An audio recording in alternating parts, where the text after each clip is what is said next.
স্বর্ণা দাসের পর বিএসএফ খুন করল কিশোর জয়ন্তকে। সীমান্তে মৌচাক বসিয়ে বাংলাদেশকে হেয় করার অপচেষ্টা ভারতের। আওয়ামী লীগ আমলে পাচার হওয়া অর্থ ফেরাতে প্রয়োজনে বিদেশি সহায়তা নেবে দুদক। যুক্তরাষ্ট্রের এফবিআইয়ের সঙ্গে বৈঠক। বাজারের নতুন চাঁদাবাজরাও ছাড় পাবে না, হুঁশিয়ারি অর্থ উপদেষ্টার। দুর্নীতির বিরুদ্ধেও ছিল আন্দোলন, বললেন স্বরাষ্ট্র উপদেষ্টা। এবং গণ আন্দোলনে হতাহতদের তথ্য চেয়ে বিভিন্ন প্রতিষ্ঠানে আন্তর্জাতিক অপরাধ ট্রাইব্যুনালের চিঠি। আবু সাইদ হত্যায় 2 পুলিশ গ্রেপ্তার। সংবাদ রাতে দেখছিলেন একে এসটিএমটি বার সংবাদ শিরোনাম, সঙ্গে আমি ইশিকা আজিজ। কিছুতেই থামছে না বাংলাদেশ সীমান্তে ভারতীয় সীমান্তরক্ষী বাহিনীর হত্যাকাণ্ড।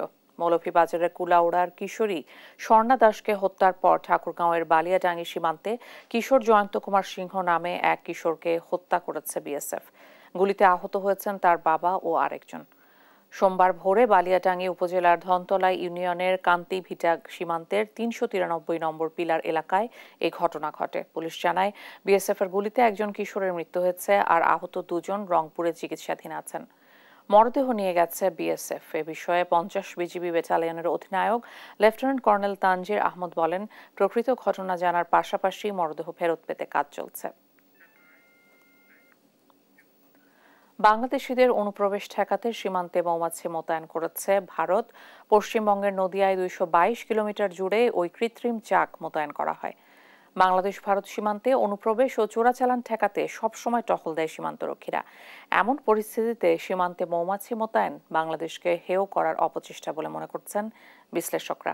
বিস্তারিত রায়হান কবির শুভ্রর ডেস্ক রিপোর্টে। ভারতীয় কাঁটাতার পেরিয়ে অবৈধভাবে প্রবেশের চেষ্টা করলেই ছুটে আসবে এক ঝাঁক মৌমাছি। ভারত বাংলাদেশ সীমান্তে অনুপ্রবেশ রুখতে সম্প্রতি এমনই অভিনব পদক্ষেপ গ্রহণ করল ভারতীয় সীমান্তরক্ষী বাহিনী বিএসএফ। ভারতীয় সংবাদ মাধ্যমের প্রতিবেদনে বলা হয়, সীমান্ত এলাকায় দীর্ঘ জায়গা জুড়ে মৌমাছির চাক বসানো হচ্ছে। এই ব্যবস্থার মহড়া চলছে এখন। সফল হলে পুরোপুরিভাবে তা চালু হবে সীমান্তে। এই প্রথম বাংলাদেশ সীমান্তে জৈব প্রতিরক্ষা ব্যবস্থা গড়ে তোলার কাজ শুরু করছে বিএসএফ। ভারতের নদিয়ায় 222 কিলোমিটার জুড়ে ভারত বাংলাদেশ সীমান্ত রয়েছে। সীমান্ত লাগোয়া অংশে বসানো হয়েছে মৌমাছির খাঁচা। সীমান্তের কাঁটাতার নড়ে উঠলেই খাঁচা থেকে বেরিয়ে আসবে মৌমাছিরা। আক্রমণ করবে অনুপ্রবেশকারী কিংবা চোরাচালানকারীদের ওপর। কাঁটাতার পেরিয়ে লুকানোর চেষ্টা করলেও তাদের ধাওয়া করবে তারা। এভাবেই মৌমাছিদের দেওয়া হচ্ছে প্রশিক্ষণ। এই উদ্যোগ ভারতের ভাইব্রান্ট ভিলেজার্স প্রোগ্রামের অংশ বলে জানায় বিএসএফ। এই পদ্ধতি ব্যবহার করা হয় চীনের সঙ্গে ভারতের সীমান্তবর্তী অঞ্চলের গ্রামগুলোতে। বিএসএফ কর্মকর্তারা জানান, ভারত সীমান্ত প্রতিরক্ষা ব্যবস্থাকে নিরাপদ ও কার্যকরী করতে সর্বাত্মক চেষ্টা করছেন তারা। এরই অংশ হিসেবে বাংলাদেশ থেকে অবৈধ ও চোরাচালানকারীদের ঠেকাতে এই উদ্যোগ নেওয়া হলেও এটি সীমান্তের ভারতীয় বাসিন্দাদের কর্মসংস্থানের সুযোগ সৃষ্টি ও অর্থনৈতিক দিক থেকে লাভবান করবে বলে জানান কর্মকর্তারা। তবে এই ঘটনায় বাংলাদেশে বইছে ব্যাপক সমালোচনার ঝড়। আর সীমান্তে মৌমাছি মোতায়েন বাংলাদেশকে হেয় করার অপচেষ্টা বলে মনে করছেন নিরাপত্তা বিশ্লেষকরা। রায়হান কবি শুভ্র, নিউজ ডেস্ক, দেশ টিভি। ভারত এই অঞ্চলে প্রভুত্ব সৃষ্টি করতে চায় বলে অভিযোগ করেছেন বিএনপি মহাসচিব মির্জা ফখরুল ইসলাম আলমগীর। দেশটির প্রতিরক্ষা মন্ত্রীর বক্তব্যের সমালোচনা করে তিনি বলেন, পারস্পরিক শ্রদ্ধাবোধের মাধ্যমে দুদেশের সম্পর্ক এগিয়ে নেওয়া উচিত। এদিকে লিয়াজো কমিটির বৈঠক শেষে দলের স্থায়ী কমিটির সদস্য আমির খসরু মাহমুদ চৌধুরী জানান, জাতীয় ঐক্য ধরে রেখে 31 দফা বাস্তবায়নে জাতীয় সরকার গঠন করতে চায় বিএনপি। মাজহারুল ইসলামকে সঙ্গে নিয়ে হাসান মাহমুদের প্রতিবেদন। জাতীয় মহিলা দলের 46তম প্রতিষ্ঠা বার্ষিকীতে বিএনপির প্রতিষ্ঠাতা জিয়াউর রহমানের সমাধিতে শ্রদ্ধা জানান নেতাকর্মীরা। এ সময় ভারতের প্রতিরক্ষা মন্ত্রীর বক্তব্যের সমালোচনা করে দলের মহাসচিব মির্জা ফখরুল ইসলাম আলমগীর জানান, ভারত এ অঞ্চলে প্রভুত্ব সৃষ্টি করতে চায়। পারস্পরিক শ্রদ্ধাবোধের মাধ্যমে দুদেশের সম্পর্ক হওয়া দরকার বলে জানান মির্জা ফখরুল। দুবার দেখা করেছি আমরা আপনার এই অন্তর্বর্তীকালীন সরকারের প্রধান এবং তাদের সদস্যদের সঙ্গে। প্রত্যেকবারই বলে এসেছি আমরা যে একটা সংস্কারগুলো ঘোষণা করে যেটা তারা করতে চান সেগুলো জনগণের সামনে তুলে ধরা এবং সেটার সময় নির্ধারণ করা, যাতে করে সুনির্দিষ্ট একটা যৌক্তিক সময়ের মধ্যে নির্বাচন হতে পারে এবং জনগণের ক্ষমতা জনগণের হাতে তুলে দেওয়া যেতে পারে সেই ব্যবস্থা করার জন্য আমরা তাদেরকে অনুরোধ করেছি। এদিকে বিকেলে গুলশানে বিএনপির চেয়ারপারসনের রাজনৈতিক কার্যালয়ে লিয়াজো কমিটির বৈঠক করেন গণ অধিকার পরিষদ, বাম গণতান্ত্রিক ঐক্য, এনডিএম এর নেতারা। পরে দলের নেতারা জানান, নির্বাচিত সরকারের হাতে ক্ষমতা তুলে দেয়াই হবে বর্তমান সরকারের প্রধান কাজ। আমরা এই 31 দফা সামনে রেখে আমাদের সকল কার্যক্রম পরিচালনা করব একযোগে, একসাথে, এবং সবাই একমত হয়েছি নির্বাচিত জনপ্রতিনিধিদের কাছে ক্ষমতা হস্তান্তর করাই এই ইন্টেরিয়াল গভর্নমেন্টের কাজ। অন্তর্বর্তীকালীন সরকার যেটা এসেছে তারা আমাদের পছন্দে এসেছে এবং আমরা তাদেরকে কন্টিনিউয়াসলি সহযোগিতা করে যাচ্ছি এবং আগামীতেও সহযোগিতা করে যাব। এ সময় বিএনপির স্থায়ী কমিটির সদস্য আমির খসরু মাহমুদ চৌধুরী বলেন, ঐক্য ধরে রেখে জাতীয় সরকার গঠন করে 31 দফা বাস্তবায়ন করবে বিএনপি। যেভাবে আমরা এটার প্রস্তুতির সময় আমরা একসাথে কাজ করেছি, আন্দোলনে কাজ করেছি, আগামী দিনে দেশে যখন নির্বাচনী প্রক্রিয়া শুরু হবে সেখানেও আমাদের এই বিষয়টি থাকবে এবং নির্বাচনের পরবর্তীতে তারেক রহমান সাহেব যে জাতীয় সরকারের ঘোষণা করেছেন সেই জাতীয় সরকারে এই 31 দফা বাস্তবায়নের জন্য সম্মিলিতভাবে আমরা কাজ করব এবং জাতীয় সরকার সেটা বাস্তবায়ন করবে। এজন্য প্রয়োজন অনুযায়ী অন্তর্বর্তী সরকারকে সর্বোচ্চ সহযোগিতা করা হবে বলেও জানান বিএনপির এ নেতা। আমাদের সেই ধারা অব্যাহত রেখে হাসান মাহমুদ, দেশ টিভি, ঢাকা। আওয়ামী লীগ আমলে দেশ থেকে পাচার হওয়া অর্থ ফেরত আনতে প্রয়োজনে যুক্তরাষ্ট্রের কেন্দ্রীয় তদন্ত সংস্থা এফবিআই এর সহায়তা নেওয়া হবে বলে জানিয়েছেন দুদক সচিব খোরশেদা ইয়াসমিন। সোমবার দুদক কার্যালয়ে এফবিআই লিগ্যাল অ্যাটাশে রবার্ট ক্যামেরনের টিমের সঙ্গে বৈঠক শেষে এ কথা জানান তিনি। নূপুর মাহমুদের রিপোর্ট। পাচার হওয়া লাখ লাখ কোটি টাকা দেশে ফিরিয়ে আনতে কাজ শুরু করেছে দুদক। এরই মধ্যে আওয়ামী লীগ সরকারের প্রায় 200 ভিআইপি ব্যক্তির বিরুদ্ধে অনুসন্ধানে নেমেছে সংস্থাটি। এর মধ্যে রয়েছে তৎকালীন সরকারের মন্ত্রী, প্রতিমন্ত্রী, সাবেক এমপি, ব্যবসায়ী, পুলিশ ও আমলাদের শীর্ষ পর্যায়ের কর্মকর্তারা। এ বিষয়ে সহায়তা করতে সোমবার দুদক কার্যালয়ে আসেন এফবিআই এর একটি প্রতিনিধি দল। বৈঠক শেষে এই নিয়ে সাংবাদিকদের সাথে কথা বলেন দুদক সচিব। দুর্নীতি দমন কমিশনে কিভাবে করা হয় বিভিন্ন উইংয়ের মাধ্যমে সে সকল তথ্যই আসলে ওনারা জানতে চেয়েছেন এবং এ সকল তথ্য আমাদের সংশ্লিষ্ট উইং থেকে ওনাদেরকে জানানো হয়েছে।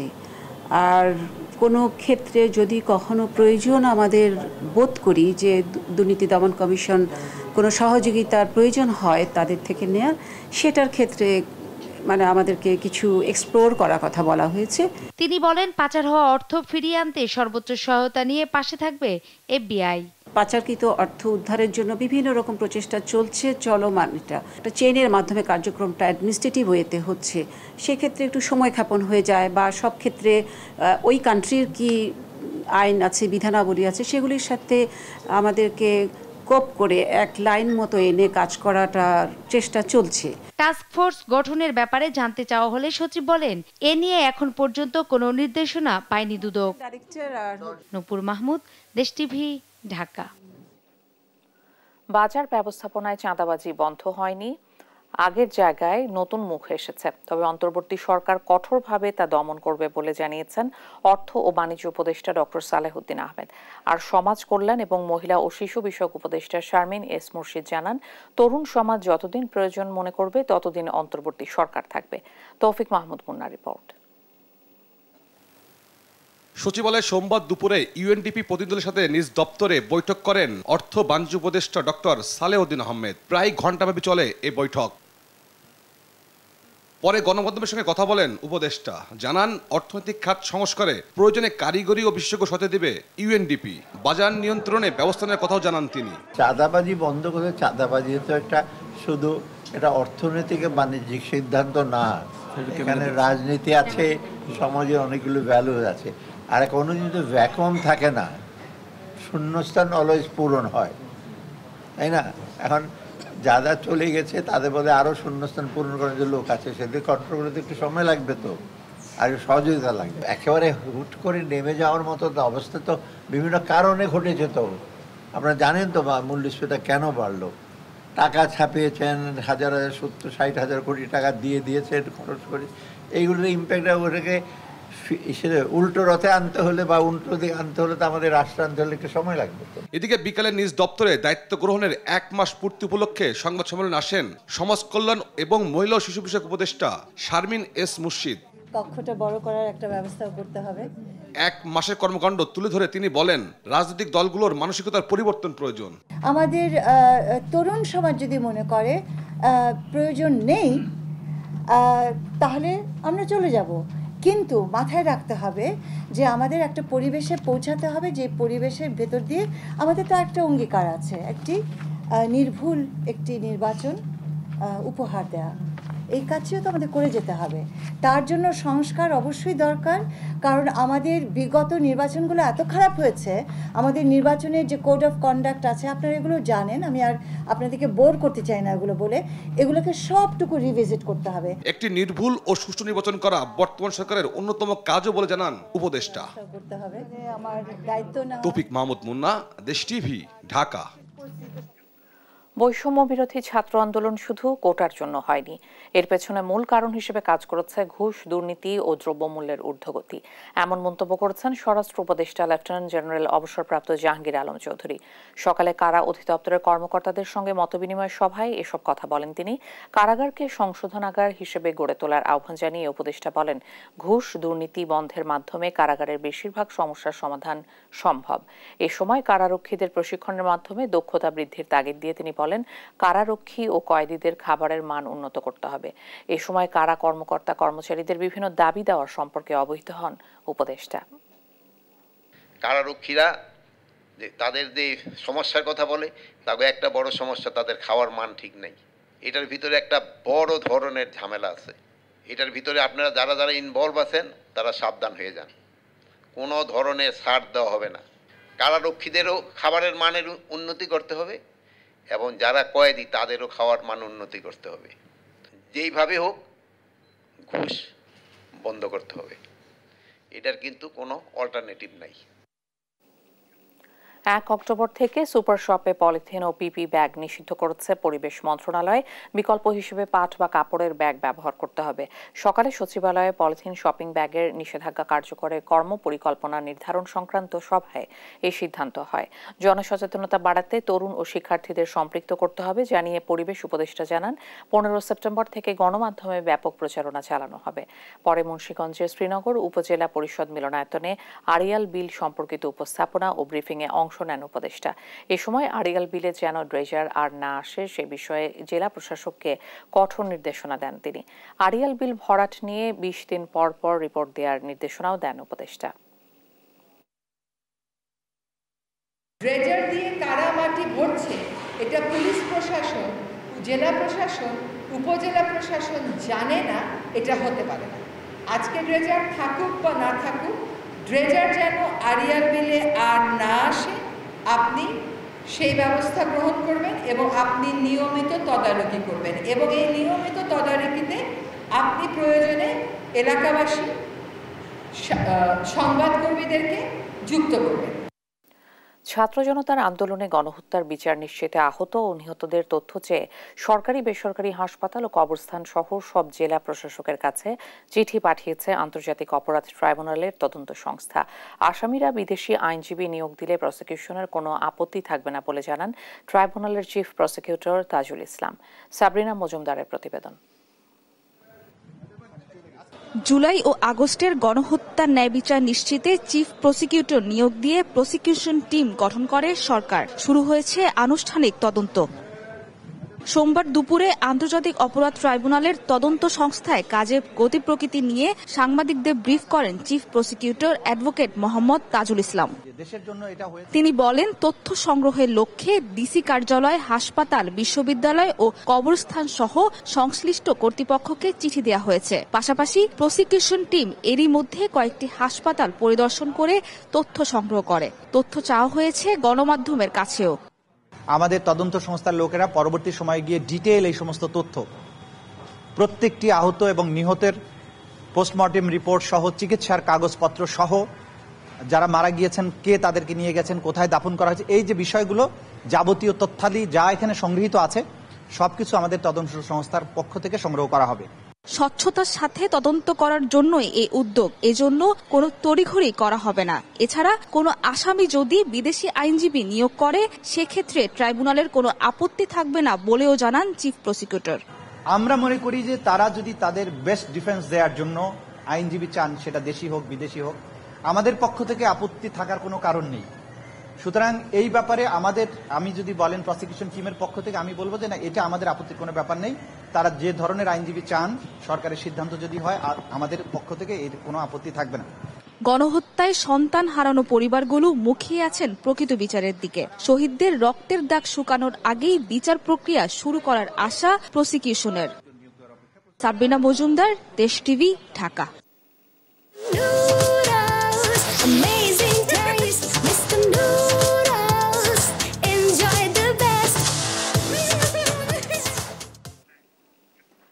দুর্নীতি দমন কমিশন দুদকের 10 পরিচালক ও 48 উপপরিচালক পদের মোট 58 জন কর্মকর্তাকে বিভিন্ন পদে বদলি করা হয়েছে। সোমবার দুটি পৃথক আদেশে তাদের রদবদলের কথা জানান সংস্থাটির সচিব খোরশেদা ইয়াসমিন।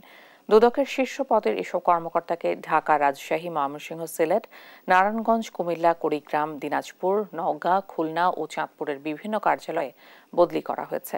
গত 5 আগস্ট ছাত্র জনতার অভ্যুত্থানে শেখ হাসিনা সরকারের পতনের পর অন্তর্বর্তীকালীন সরকার রাষ্ট্রীয় বিভিন্ন সংস্থা ও প্রতিষ্ঠানে শৃঙ্খলা আর পেশাদারিত্ব ফিরিয়ে আনতে কাজ করছে, যার ধারাবাহিকতায় দুর্নীতি দমন কমিশনের 10 পরিচালক ও 48 উপপরিচালককে বদলি করা হয়েছে। বলা হয়েছে, বদলিকৃত কর্মকর্তারা বর্তমান কর্মস্থল থেকে অবমুক্ত হওয়ার আগে সব নথিপত্র নিয়ন্ত্রণকারী কর্মকর্তার কাছে বুঝিয়ে দেবেন, আর নথিপত্র বুঝে নিয়ে সংশ্লিষ্ট নিয়ন্ত্রণকারী কর্মকর্তারা লিখিতভাবে সংশ্লিষ্ট মহাপরিচালককে অবহিত করবেন। কোটা সংস্কার আন্দোলনে নিহত আবু সাইদ হত্যার ঘটনায় অভিযুক্ত পুলিশ সদস্য এসআই মোহাম্মদ আমির আলী ও সুজন চন্দ্র রায়কে গ্রেপ্তার করেছে মেট্রোপলিটন পুলিশ। গেল 18 আগস্ট আবু সাইদ হত্যার ঘটনায় তার বড় ভাই রমজান আলী বাদী হয়ে মেট্রোপলিটন তাজহাট থানায় একটি হত্যা মামলা করেছেন। পুলিশের সাবেক মহাপরিদর্শক চৌধুরী আব্দুল্লাহ আল মামুন, রংপুর রেঞ্জের সাবেক উপমহাপরিদর্শক আব্দুল বাতেন, পুলিশ সদস্য সৈয়দ আমির আলী, সুজন চন্দ্র রায় সহ 17 জনের বিরুদ্ধে মামলা হয়েছে। এছাড়া অজ্ঞাতনামা আসামি করা হয়েছে 30 থেকে 35 জনকে। গেল 3 আগস্ট পুলিশ সদস্য এসআই আমির আলী ও কনস্টেবল সুজন চন্দ্র রায়কে বরখাস্ত করা হয়েছিল এবং পুলিশ লাইনে নজরদারিতে ছিলেন। আজ সন্ধ্যায় তাদেরকে মহানগর পুলিশ পিবিআই এর কাছে হস্তান্তর করেছে। অন্তর্বর্তী সরকারের প্রধান উপদেষ্টা ডক্টর মোহাম্মদ ইউনূসের সঙ্গে সৌজন্য সাক্ষাৎ করেছেন ভ্যাটিকানের রাষ্ট্রদূত কেভিন এস র্যান্ডেল। সকালে রাষ্ট্রীয় অতিথি ভবন যমুনায় এ সাক্ষাৎ অনুষ্ঠিত হয়। সাক্ষাৎকালে বাংলাদেশের ধর্মীয় সংখ্যালঘু রোহিঙ্গাদের মানবিক সহায়তা এবং নিউ ইয়র্কে অনুষ্ঠেয় জাতিসংঘ সাধারণ পরিষদের আসন্ন অধিবেশনের বিষয়ে আলোচনা করেন তারা। এই সময় ভ্যাটিকান সিটির আন্তঃধর্মীয় সংলাপ বিভাগের প্রতিনিধি দল এবং বাংলাদেশের ইসলামিক স্কলারদের মধ্যে একটি আন্তঃধর্মীয় সংলাপ আয়োজনের প্রস্তাব দেন রাষ্ট্রদূত। বাংলাদেশে আশ্রয় নেওয়া 10 লাখেরও বেশি রোহিঙ্গার জন্য মানবিক সহায়তা বাড়ানোর প্রয়োজনীয়তাও তুলে ধরেন তিনি। আর আইন শৃঙ্খলা পরিস্থিতির উন্নতিই সরকারের প্রধান লক্ষ্য বলে জানান প্রধান উপদেষ্টা। আবার বাংলাদেশে ঢুকে পড়ছে রোহিঙ্গারা। সীমান্তে নজরদারি বাড়ানোর কথা বলা হলেও ঠেকানো যাচ্ছে না অনুপ্রবেশ। অর্থের বিনিময়ে দালালদের মাধ্যমে বাংলাদেশে ঢুকছে তারা, আবার অনেকেই থাকছেন স্থানীয়দের থেকে নেয়া ভাড়া ঘরে। সূত্র বলছে আরও 40,000 রোহিঙ্গা অনুপ্রবেশের অপেক্ষায়। এ নিয়ে কার্যকর পদক্ষেপ নেই শরণার্থী কমিশনেরও। সহকর্মী সৌরভ দেবের রিপোর্ট। বাংলাদেশ সীমান্ত ঘেঁষা মিয়ানমারের বন্দর শহর মংডুতে বিদ্রোহী ও জান্তা বাহিনীর তীব্র লড়াই চলছে। প্রতিনিয়ত ভেসে আসছে গুলির শব্দ, বোমা বিস্ফোরণে প্রকম্পিত হচ্ছে বিভিন্ন এলাকা। এদিকে যুদ্ধের কারণে উখিয়া ও টেকনাফের বিভিন্ন পয়েন্ট দিয়ে এখনো বাংলাদেশে অনুপ্রবেশ করছে রোহিঙ্গারা। সরকারি হিসাব মতে নতুন করে অনুপ্রবেশ ঘটেছে প্রায় 8,000 রোহিঙ্গা। তবে স্থানীয়রা বলছেন এই সংখ্যা আরও বেশি। অনুপ্রবেশ করা রোহিঙ্গারা জানান ওপারে ভয়াবহ যুদ্ধ চলছে। প্রাণ বাঁচাতে বাংলাদেশে আসা ছাড়া আর কোনো উপায় নেই তাদের। মারামারি চলে, তারা মারামারি চলতে তারা মরানো মরে নারানো দেখি মুসলমান খারাপ মধ্যে আছে, তারা বুন তুলে দেড় মানে কর্ম করি আটেন সিরিয়ে বাংলাদেশের মধ্যে ঐতিহাসিক দিবে।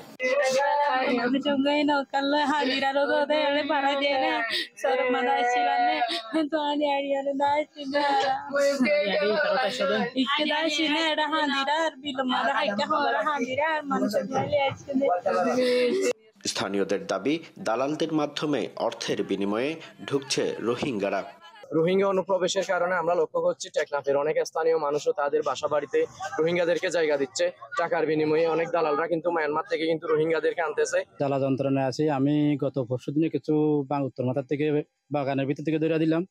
আজকেও 3টার দিকে কিছু বিজিবির হ্যান্ড ওভার করলাম। এখনো অথবা এক বাড়িতে 20-25 জন রোহিঙ্গা আছে। এদিকে গত কয়েকদিনে কি পরিমাণ রোহিঙ্গা অনুপ্রবেশ ঘটেছে তা নিয়ে কথা বলতে রাজি হয়নি শরণার্থী কমিশন। যারা এসেছে তাদের নিয়ে বাংলাদেশের সরকারি কোনো পদক্ষেপের কথাও জানাতে পারেননি কমিশনার। রোহিঙ্গা নেতারা বলছেন, নতুন করে সৃষ্ট পরিস্থিতিতে বাংলাদেশের উপর অতিরিক্ত চাপ হয়ে যাচ্ছে। গুলি লই মারি বেশ মানুষ পুরাবেলা কম মানুষ বাংলাদেশের ভিড় করে তুলি দিয়ে জলদি ইন্টারন্যাশনাল কমিউনিটি আর কানাম মাঝে আর টুপি দিয়ে আরে একখান সেফ জোন গরিবের লাই বেশা রিকোয়েস্ট করছিলাম।